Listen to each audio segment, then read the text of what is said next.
और जब उसे होश आता है वो देखती है कि वो एक अजीब सी जगह पर है। यहाँ पर इतनी जगह भी नहीं होती कि वो खड़ी हो सके। साथ ही उसके हाथ में एक अजीब सी लाइट होती है जो उसके हाथ में पूरी तरह से फिक्स्ड है। लिसा को कुछ समझ नहीं आता कि उसे अब क्या करना चाहिए।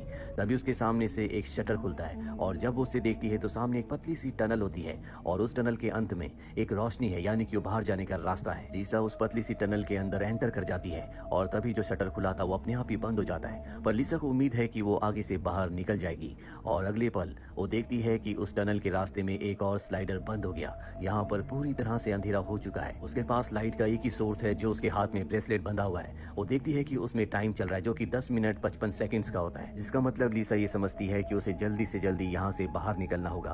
और अब जब वो आगे बढ़ती है तो रास्ता और भी संकरा हो जाता है, जिससे उसे आगे बढ़ने में बहुत तकलीफ हो रही होती है। लेकिन लिसा किसी तरह से आगे बढ़ते हुए एक दूसरी टनल में पहुंचती है जहाँ पर लाल, पीली और नीली लाइट्स जल रही होती है। लिसा जैसे जैसे आगे बढ़ती है इस चेंबर की, इस टनल की दीवारें एक दूसरे के करीब आने लगती है। लिसा जल्दी से आगे बढ़कर इस टनल से निकलकर दूसरी जगह पहुंच जाती है, जिससे उसकी जान बच जाती है। और अब जिस जगह पर वो आ चुकी है वहां पर एक डेड बॉडी है जिसके हाथ में उसी तरह की लाइट बंधी हुई है जिस तरह की उसके हाथ में है। वो समझ जाती है कि इससे पहले जिसने भी उसे यहाँ पर ट्रैप किया है उसका विक्टिम यही था। लिसा अब धीरे धीरे आगे बढ़ती है और तभी सामने से एक शटर बंद हो जाता है। साथ ही लिसा के हाथ में जो ब्रेसलेट है जिसमें लाइट चल रही है उसका टाइम खत्म हो चुका है, इसीलिए लाइट रेड हो जाती है। लिसा समझ जाती है कि कुछ ना कुछ होने वाला है। अभी लिसा के साइड में एक ग्लास ऊपर होता है। लिसा देखती है कि वहां पर उसके जाने की छुपने की जगह है, इसीलिए उस जगह पर चली जाती है और अगले पल वो ग्लास नीचे हो जाता है, जिसके बाद पूरे टनल में आग फैल जाती है और इस तरह से लिसा की जान बच जाती है। लिसा का टाइमर एक बार फिर से शुरू हो चुका है। उसके पास 11 मिनट है। हालांकि लिसा इस जगह से निकलना तो नहीं चाहती, लेकिन तभी वो जगह अपने आप ही बंद हो जाती है और लिसा को बाहर धकेल देती है और ये जो टनल होती है वो सिकुड़ने लगती है, जिससे लिसा को लगता है कि अब उसकी जान चली जाएगी।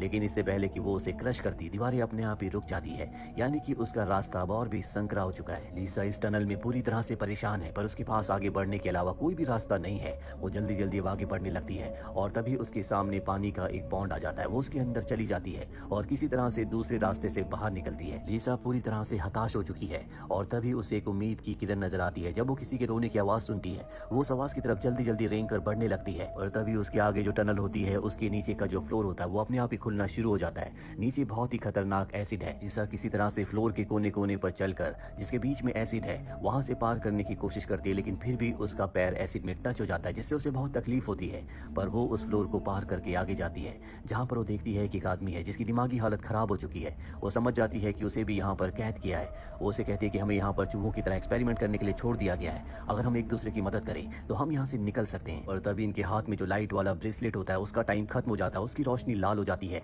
ये समझ जाते हैं कि कुछ ना कुछ होने वाला है और अब यहाँ पर वही सेफ्टी चेंबर खुलता है जिसका डोर ग्लास का है, पर ये जगह अब एक ही इंसान के लिए है। ये दोनों जानते हैं कि जो भी उसके अंदर जाएगा वो बच जाएगा, इसीलिए दोनों के दोनों स्ट्रगल करने लगते हैं, एक दूसरे को बाहर धकेलने लगते हैं। लेकिन किसी तरह से लिसा उसके अंदर चली जाती है और वो आदमी बाहर ही रह जाता है, जिसके बाद उस आदमी की मृत्यु हो जाती है। और तभी लिसा देखती है कि उसके हाथ में क्रॉस का टैटू है, जिससे उसे पता चल जाता है कि ये और कोई नहीं बल्कि एडम है। दरअसल एडम के बाल बड़े बड़े हो गए थे, वो अपना दिमागी आपा खो चुका था, जिससे हमें पता चलता है कि एडम और लिसा यहाँ पर पिछले कई दिनों से हैं। अब लिसा सब कुछ देखकर बेहोश हो जाती है और जब उसे होश आता है तभी उसके सामने एक मशीन, एक रोबोट आता है जो लिसा को एक फ्लैशबैक दिखाता है। ये फ्लैशबैक उस दिन का होता है जब एडम ने उसे कार में बेहोश कर दिया था। वो उसे मारना चाहता था, लेकिन तभी आसमान से एक लाइट इनकी तरफ आती है। इसका मतलब ये है कि जो भी उस लाइट के थ्रू लिसा तक पहुंचा था उसी ने एडम से उसकी जान बचाई थी, जिसके बाद एडम और लिसा दोनों को यहाँ पर ट्रैप कर दिया गया। और अब वो रोबोट लिसा के जख्मों को भी ठीक करता है, जिसके बाद वो चला जाता है। लिसा को इस सेफ जगह से बाहर निकलना पड़ता है। वो एडम के हाथ में देखती है जिसमें क्रॉस के साथ डायमंड के निशान भी होते हैं और तभी एक घूमता हुआ ब्लेड उसकी तरफ आने लगता है। लिसा जल्दी से पीछे हट जाती है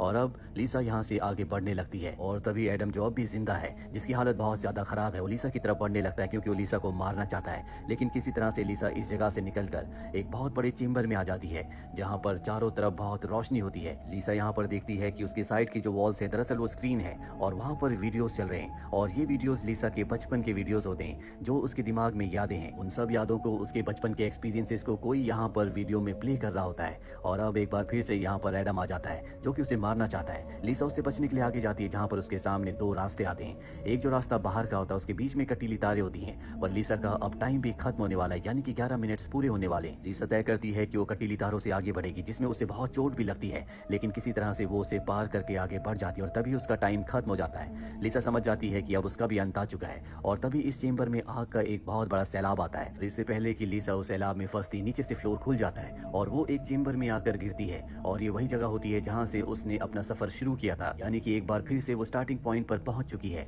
लिसा के अंदर अब इतनी हिम्मत नहीं है कि वो एक बार फिर से अपना सफर शुरू करे। वो अपने रग से उन निशानों को दीवार पर बनाती है जो उसने एडम के ब्रेसलेट के नीचे देखे थे, और तभी वहाँ पर रोबोट आ जाता है जो उसके घाव को ठीक करना चाहता है ताकि एक बार फिर से वो अपना सफर शुरू करे। लेकिन लिसा हिम्मत हार चुकी है। वो कहती है कि मैं जीना नहीं चाहती। रोबोट उसकी इस इच्छा को पूरा करने वाला होता है, उसे मारने वाला होता है। तभी वो उन सिंबल्स को देखती है जो उसने वॉल पर बनाए थे, और उसे एहसास होता है कि ये बाहर जाने का रास्ता है। इसमें सभी डायरेक्शंस को बताया गया है कि कहां पर राइट कहां पर लेफ्ट जाना है। लिसा तय करती है कि एक बार फिर से वो यहाँ से बाहर निकलने की कोशिश करेगी।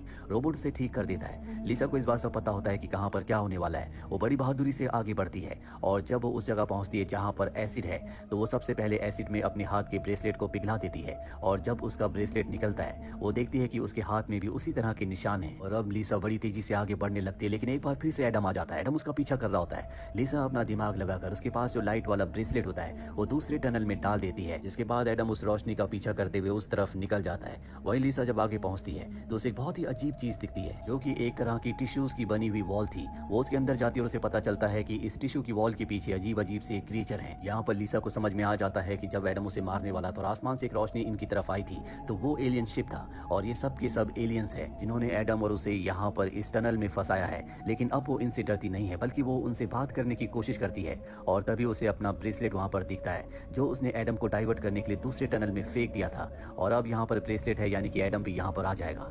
एडम अगले पल यहाँ पर आ जाता है। लिसा उससे बचने के लिए यहाँ से भागने की कोशिश करती है, लेकिन उसकी ब्रेसलेट का उसकी लाइट का टाइम खत्म हो जाता है। एक बार फिर से सेफ्टी चेंबर खुलता है। लिसा एडम से पहले उसके अंदर चली जाती है, पर अब टनल में आग नहीं लगती। इस वजह से एडम की मृत्यु नहीं होती। और अब जब ग्लास का शटर खुलता है तो लिसा के ऊपर एडम हमला कर देता है, लेकिन वो उसका खात्मा कर देती है। लिसा के पास बाहर जाने के लिए अब काफी वक्त है, उसे आखिरी टनल को पार करना है। पर तभी उसे अपनी बेटी की आवाज सुनाई देती है, और अगले पल उसकी बेटी उसके सामने आ जाती है जिसकी मृत्यु हो चुकी है। उसकी बेटी लिसा से कहती है कि चलो तुम भी मेरे साथ चलो। और लिसा इतना कुछ सहने के बाद समझ चुकी है कि जिंदगी चाहे कितनी बेरहम क्यों ना हो, जिंदगी आपको कितनी बार मारना क्यों ना चाहे, लेकिन हर इंसान का फर्ज है कि वो जिए। और वो भी अब जीना चाहती है, इसीलिए वो अपनी बेटी को गले लगाती है और बाहर के रास्ते की तरफ बढ़ जाती है। दरअसल उसने अब एक्सेप्ट कर लिया है कि उसकी बेटी इस दुनिया में नहीं रही। अब उसे आखिरी टनल को पार करना है जो कि बहुत ही खतरनाक है।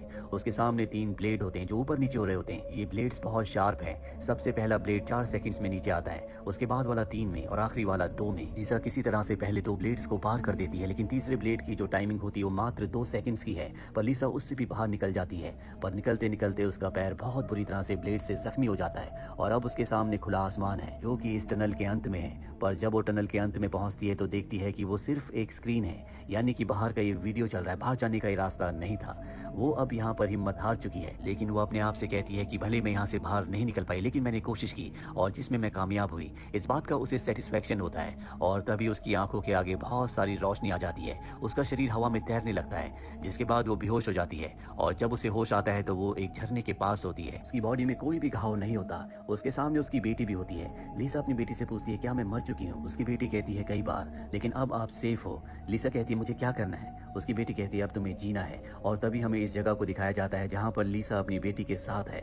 ये बहुत ही खूबसूरत जगह है, जिसे देखने से साफ साफ पता चलता है कि ये अर्थ नहीं है, बल्कि ये कोई दूसरी दुनिया है जहाँ पर सब कुछ बहुत खूबसूरत है। और अब इस दुनिया में लिसा को अपनी बेटी के साथ जीना है। दरअसल ये एक साइकोलॉजिकल कहानी है जो हमें सिखाती है कि जिंदगी चुनौतियों से भरी हुई है। आपकी जिंदगी के सामने कितनी चुनौतियां क्यों ना आए, आपको हमेशा आगे बढ़ते रहना चाहिए। उस सफर में आप फेल हो या पास, इससे कोई फर्क नहीं पड़ता। जिस तरह से लिसा पहले अटेम्प्ट में पूरी तरह से फेल हो जाती है और वो हिम्मत हार जाती है, लेकिन वो फिर भी दोबारा हिम्मत करती है और अपने दूसरे अटेम्प्ट में अंत तक पहुंचती है, जहां पहुंचने के बाद उसे एहसास होता है कि यहाँ पहुंचकर भी वो मंजिल तक नहीं पहुंची, लेकिन उसे इस बात की खुशी होती है कि उसने वो किया जो करना चाहती थी। इसी तरह से हमारी जिंदगी भी होती है। हम अगर कुछ पाना चाहते हैं, उसे पा लेते हैं, तो उस चीज को पाने की हमें उतनी खुशी नहीं होती जितनी इस चीज की होती है कि जो हमने चाहा वो किया, हमने अपने टारगेट को पूरा किया। साथ ही एडम जो लिसा का डर था, इसी तरह से हमारी जिंदगी में, हमारी दुनिया में बहुत सारे डर होते हैं। हमें उनसे भागना नहीं चाहिए, बल्कि उनका सामना करना चाहिए, जिस तरह से लिसा ने अंत में किया और एडम का खात्मा कर दिया। तो ये थी पूरी कहानी इस साइकोलॉजिकल फिल्म की। उम्मीद करते हैं कि ये कहानी आपको पसंद आई।